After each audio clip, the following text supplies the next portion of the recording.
बुद्धगति स्वामी ने सामायिक पाठ के अंतर्गत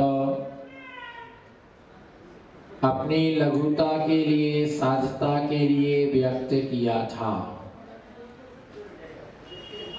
कि यदि हमने किसी भी प्रकार से अर्थ, पद, मात्रा, वाक्य आदि का यदि हमने किसी भी प्रकार से उल्लंघन किया हो तो वह तन में क्षमित्वा, वह हमें सरस्वती देवी क्षमा का वरदान प्रदान करे। क्योंकि इस पंचम काल में विशेष हमारा क्षयोपशम नहीं है, विशेष अवधि ज्ञान, मनापर्याय ज्ञान नहीं है। हम मंद बुद्धि हैं, अल्प ज्ञान की धारी है और अल्प ज्ञान होने के कारण से किसी भी प्रकार से शास्त्र का अभिनय हो सकता है। और यदि मेरे द्वारा शास्त्र का अभिनय हुआ हो, यदि मेरे द्वारा पढ़ते समय कोई अक्षर मात्रा की हीनता हुई हो तो सरस्वती देवी हमारे लिए क्षमा का वरदान प्रदान करे। जिस समय हम भगवान की वाणी सुनते हैं अथवा शास्त्र का स्वाध्याय करते हैं, शास्त्र का स्वाध्याय करने के बाद जिनवाणी स्तुति नियामक होती है। और एक जीवन में ध्यान रख के चलना कि स्वाध्याय, दूसरा दिया है पूजन। तो जिस समय हम पूजन करते हैं तो पूजन का मतलब यह होता है कि लास्ट में जब समाप्त होता है, पूजन पूर्ण होती तो विसर्जन करना नियामक होता है। बिना विसर्जन के कभी भी जाना नहीं चाहिए। पूजन हुई है तो उसका विसर्जन करना। इसी प्रकार से प्रवचन अथवा स्वाध्याय होने के बाद हम जिनवाणी स्तुति करके ही प्रस्थान करते हैं, बिना जिनवाणी स्तुति के नहीं जाते। और जिनवाणी की स्तुति करते समय हम यही कहते हैं कि मिथ्यातम नासवे को, ज्ञान के प्रकाशवी को, आप पर वासवी को, मानुषी बखानी इत्यादि। हे भगवान मेरे मिथ्यात का क्या हो, नाश हो। मिथ्यात के लिए क्यों कहा गया है? क्योंकि अनादि है। ये मिथ्यात जो है अनादि है। और इसी प्रकार से जैसे हम पर्युषण पर्व में 10 लक्षण जब मनाते हैं तो पहला उत्तम क्षमा धर्म में आता है, कषाय के त्याग के लिए। किसके त्याग के लिए? ऐसे ही जब पर्युषण पर्व के 7 दिन निकल जाते हैं तो 8वां, 9वां, 10वां, ये 3 दिन के लिए 3 दिनों की अथवा क्या है 13, 14 और पूर्णिमा। इन 3 दिनों में क्या होता है कि जो 3 दिन होते हैं, इन 3 दिनों में रत्नात्रय धर्म के लिए कहा जाता है सम्यक दर्शन, सम्यक ज्ञान और सम्यक चारित्र।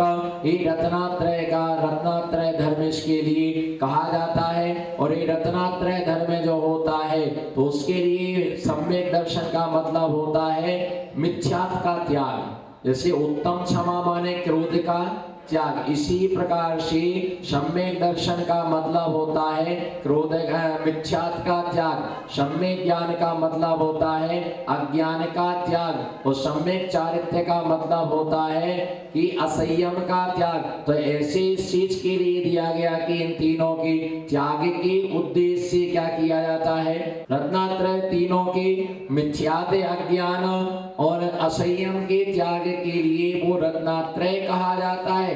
कोई भी हम धर्म धारण करते, बोलो कोई भी हम, जैसे धर्म करने का मतलब होता कि अधर्म का त्याग, पुण्य करने का मतलब होता है कि पाप का त्याग। तो इस प्रकार से स्वाध्याय का मतलब होता है कि अज्ञान का त्याग। ज्ञानी जनों की संगति में रहने का तात्पर्य होता है कि मूर्खता का त्याग। तो इस प्रकार से जिनवाणी की आराधना करने से हमारी बुद्धि निर्मल होती है। जिस प्रकार से राक्षसी बर्तन को मांजने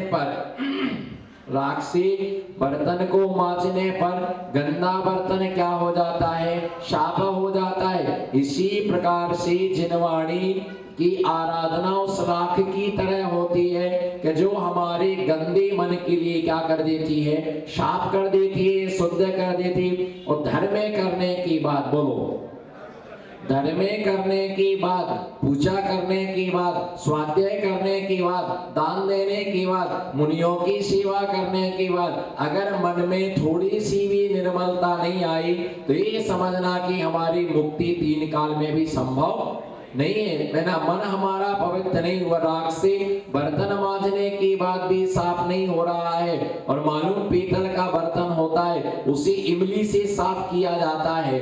जो अनेक प्रकार के तांबे का धातु बर्तन होता है उसे इमली से क्या साफ किया। चांदी के लिए जो चांदी होती है उस चांदी के लिए है ना उस प्रकार से रीठा के द्वारा उसके लिए साफ, रीठा के द्वारा साफ किया जाता है। तो इस प्रकार से ये जीवों की क्या स्थिति होती है कि इस प्रकार से शास्त्र हमारे मन को क्या करता है, पवित्र करता है। बोलो, शास्त्र हमारे मन को पवित्र करता है, शास्त्र हमारे मन के लिए शुद्ध करता। अगर इतना होने के बाद में भी निरंतर भगवान का अभिषेक करने की बात, बोलो निरंतर भगवान का अभिषेक करने के बाद हमने गंधोदक लिया और गंधोदक लेते समय हमने ये भाव बनाया कि निर्मलम निर्मलीकरणम पवित्रम पापनाशनम जिन गंधोदकम बंदी अष्टकर्म विनाशनम। बहुत सारे लोग ऐसा बोलते हम इतने दिन से गंधोदक लेते आ रहे, बोलो इतने दिन से है ना। श्रीपाल का गंधोदक लेने से कुष्ठ रोग नाश के लिए प्राप्त हुआ। सिद्ध चक्र मंडल विधान मैना सुंदरी ने किया। किसने किया? सिद्ध चक्र महामंडल विधान मैना सुंदरी ने किया। क्योंकि कोड़ी व्यक्ति पूजा करने का अधिकारी नहीं होता है। अष्टद्रव्य से भावों से पूजा करे, कोड़ी व्यक्ति अभिषेक नहीं कर सकता। इसलिए श्रीपाल राजा ने अभिषेक नहीं किया है ना, उनके साथियों ने अभिषेक किया और गंधोदक उसने पूरे शरीर में लगाया, उससे कुष्ठ रोग नष्ट हो गया। भक्तांबर की मंगल आराधना करने से आचार्य मानतुंग स्वामी ने 48 तालों को क्या कर दिया, तोड़ दिया।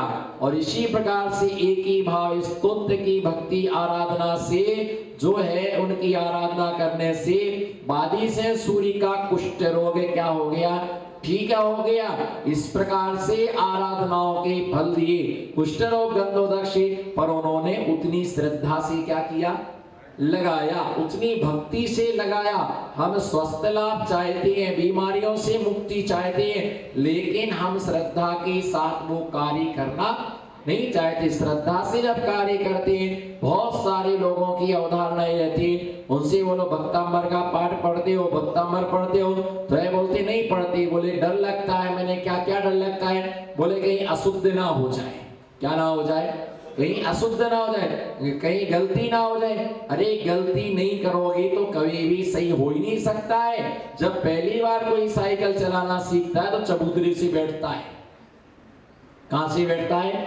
चबूतरे से बैठता। उसके पापा हैंडल और सीट पकड़ते हैं, उसको ढड़काते हैं, धीरे धीरे चलाना सीख जाता है। फिर दोनों हाथ से पकड़ के चलाता है, फिर एक हाथ से चलाता है और फिर आधा से हाथ छोड़ करके क्या करता है, हाथ छोड़ करके चलाता है। पहले धीरे धीरे चलाता है, फिर सुपर फास्ट चलाता है, फिर मम्मी पापा समझाते धीरे गाड़ी चलाया करो भैया, गाड़ी धीरे चलाया करो। ऐसा संसार में देखा जाता है, कोई भी व्यक्ति पेट से सीख करके नहीं आता। और निकम्मे लोगों की जिंदगी, बोलो वैद्य साहब जी, निकम्मे लोगों की जिंदगी दोष ढूंढने में निकल जाती है।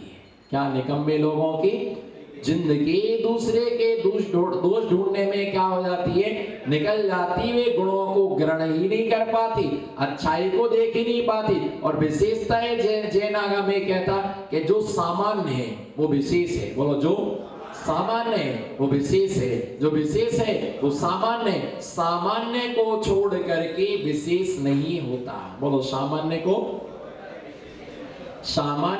छोड़ करके विशेष नहीं होता है, और विशेष को छोड़ करके सामान्य नहीं होता है। अभी आप अपने घर में सामान्य हो। क्या? आप अपने घर में सामान्य हो, और यदि आप ससुराल चले जाओ तो क्या हो जाओगी, कमरशा भाई। क्या है? कमरशा भाई। और आपके लिए भोजन में नए नए आपको व्यंजन मिलेंगे। यहाँ कह दिया जाएगा निकाल लीजिए और खा लीजिएगा, बैठ जाओ, अभी बनाने जाओ, मनाज क्या देख के आओ। अभी सवेरे सवेरे आ गए खाने के लिए, भूख लगाई क्या? कल शाम को इतना तो खाया था, 4 बातें सुनने को और मिलेंगी। ठीक है भाई, अब क्या करती, मन मार करके जाओ, देखा आर देखने गए तो वहां विचार करती सही पुण्य तो महाराज का है, सही पुण्य तो महाराज का। इतने सारे लोग आहार दे रहे, इतना आइटम दे रहे, मना मना के दे रहे। सामने खड़े हैं राजू लेके काजू, सामने खड़े हैं राजू लेकर के काजू। भैया नहीं लग रहा यहाँ दाम, और रोज मिल रही खाने में बादाम। भैया ये ध्यान रखे महाराज का ही पुण्य है, बन जाओ फिर।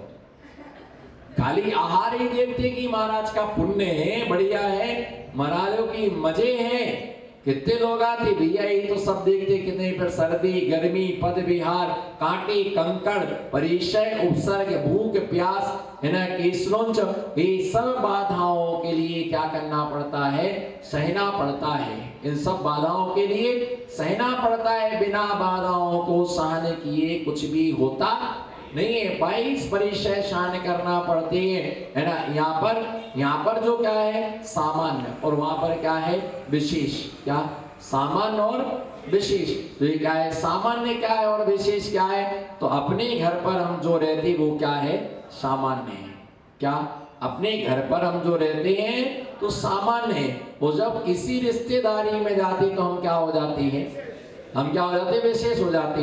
अपने घर पर सामान्य और दूसरे के घर पर, दूसरा व्यक्ति अपने घर पर सामान्य और वही तुम्हारे घर पर आ जाए तो क्या हो जाता है विशेष होता है। दूसरी बात, किसी के घर में गए, ध्यान से सुनो, किसी के घर में गए और किसी ने बहुत अच्छे से परोसा आपको,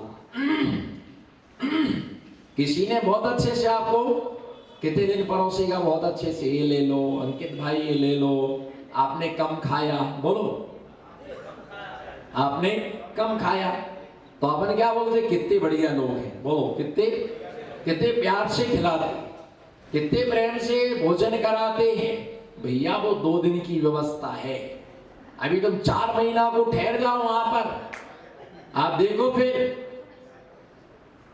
आप 4 दिन के लिए ठहर जाओ किसी के घर पर, 2 दिन तो कोई खिला देगा आपके लिए, और फिर आप क्या करते, आपकी पत्नी बोलती निकाल के खा लो, बुरा का है दिमाग मत खाओ, परेशान मत करो, बनाएंगे थोड़ी देर सही, प्रवचन सुन गए थक गए। अब एक कैसी बोलती है समझ नहीं पड़ता मेरे को, उसके देखो कितने प्रेम से परोसा। भैया वो 2 दिन का मामला था, अभी 2 से तुम 3 दिन रुक करके देखो, दिन पर दिन व्यवस्था बिगड़ना क्या हो जाएगी, चालू हो जाएगी, दिन पर दिन व्यवस्था बिगड़ना। इसीलिए ये रोज का मामला है, बोलो ये रोज का मामला है, और एक दिन का मामला है। तो एक दिन कोई भी तुम्हें अच्छे से खिलाता, कहीं जाओ आप ससुराल जाओ तो नया बिस्तर, नई चादर, नई गादी, नई थालियां, टीका लगता है, सब कुछ होता है, वो एक दिन का मामला है। और ये रोज का मामला होता है। तो अपने घर पर हम क्या होती, जब बेटी की शादी नहीं होती तो बेटी घर पर सामान्य होती है, और शादी होने के बाद वो विशेष हो जाती है, क्योंकि 2 दिन को आई है 1 दिन को आई है, इसलिए वो विशेष हो जाती है कि भाई 2 दिन को आई चली जाएगी, अभी कुछ मत करो, ये ले लो वो ले लो। सामान्य और विशेष में यही फर्क होता है, पर जो व्यक्ति सामान्य है वह विशेष है, और जो विशेष होता है वो क्या होता है, वो सामान्य होता है। इसी प्रकार से हम लोग अब संघ में जाते, पहले संघ में रहते थे तो हर 2 दिन में 3 दिन में डांट पड़ती थी, तो ऐसी नहीं करते वैसा नहीं करते, पर अब जाते तो अब डांट नहीं पड़ती, वो ये कहते 2 दिन को आए हैं 4 दिन को आए हैं, भैया हिल मिल करके रहो। तो भैया शासन उन पर रोज का रहता है, जो सामान्य है वो विशेष है, जो विशेष है वो सामान्य है। जिस साड़ी को रोज पहने वो सामान्य है, जिसको कभी कभी पहने वो विशेष है। एक दिन आए तो पई, बोलो एक दिन आए तो पई, दूसरे दिन आए तो, पहले दिन आए पावने, बोलो पहले दिन पावने, दूसरे दिन आए तो पई, आनंद से बोलो ना, पहले दिन आए तो पावने, दूसरे दिन आए तो पई, और बेरे बेर आए तो बेशरम सही। पहले दिन आए, उधर क्या देख रहे भाई, इधर देखो, एक दिन आए तो पाहुने, पाहुने माने में पहले दिन आए तो पाहुने, दूसरे दिन आए तो पई, और रोज रोज आए तो पर विश्राम सही कि भैया ये तो रोज के रोज लपक गए। तो सामान्य को छोड़ करके विशेष नहीं होता है, और विशेष को छोड़ करके क्या नहीं होता है, सामान्य नहीं होता है। हम पढ़ते हैं तो इस भय से छोड़े ना कि गलत हो जाएगा। आज अगर तुम्हें ऐसा लगता है कि हम गलत पढ़ते हैं, गलत होता है, तो जोर से पढ़ना जिससे कोई सुने और सुन करके वो मेरी गलती को क्या कर दे। अगर हमको अशुद्ध पढ़ते हैं तो हम उसको सुधार करें, और ये ना सोचें कि हमें कोई क्या करता है, टोकता है। और ये ध्यान रख करके चलें कि हर किसी के सामने हमारे मंदिरों में सबसे बड़ी एक खराबी अध्यक्ष महोदय, सबसे बड़ी खराबी यहाँ नहीं, हर जगह मंदिरों की सबसे बड़ी खराबी है एक दूसरे को टोका टाकी करना। अब ये भी नहीं लोग देखते कि छोटा है कि बड़ा है, अध्यक्ष हैं या बड़े बुजुर्ग हैं, हमारे समाज के सम्मानी व्यक्ति हैं, कोई भी किसी को क्या कर देता है, हर जगह टोका टाकी का, अर्घ नहीं चढ़ाना है, कलश नहीं लेना है, अभी शांति धारा नहीं करना है। इतनी टोका टाकी होती है, और जब तक दो चार को टोक ना ले तब तक वो पूजन सार्थक नहीं होती। पूजन की सार्थकता है ये दो चार को क्या करने में, टोकने में। कोई बोलता पूरब में बैठो, कोई बोलता पश्चिम में बैठो, कोई बोलता आपने चौकी ऐसी लगा ली, कोई बोलता तुमने स्वस्ति उल्टा बना दिया, कोई बोलता तुमने ऐसा कर। अनेक प्रकार की टोका टाकी, इसको टोका उसको टोका। ये टोका टोकी का परिणाम कभी भी अच्छा नहीं निकलता है, किसी को समझना है भी। इसलिए कहा कि जिनागम पढ़ने वाला व्यक्ति हमेशा सावधान रहता है। तो ऐसी अगर गलती हो भी गई तो हम सरस्वती से क्या मांगते हैं कि अगर अक्षर मात्रा यदि दूषित हो गया, जैसे हम पूजन में क्या पढ़ते, बिन जाने बा जान के रही टूट जो, जानबूझ करके कोई व्यक्ति गलत नहीं पढ़ता है। बोलो उमास्ता नगर की रानी चेलनाओ, जानबूझ करके कोई व्यक्ति गलत नहीं पढ़ता है। किसी से भूल चूक हो जाती है तो उसके लिए वो क्या कर लेता है, सुधार कर लेता है। अगर गलती हो भी गई, अगर गलत पढ़ने का भाव नहीं है तो दोष नहीं लगता। क्या गलत पढ़ने का भाव नहीं है तो दोष नहीं लगता है। अरे दोष तब लगता है कि जब वो जानबूझ करके क्या करता है, जानबूझ करके कोई व्यक्ति गलत पढ़ता है तो दोष लगता है। अगर जानबूझ करके गलत नहीं पढ़ता है तो उसमें किसी प्रकार का दोष नहीं लगता है।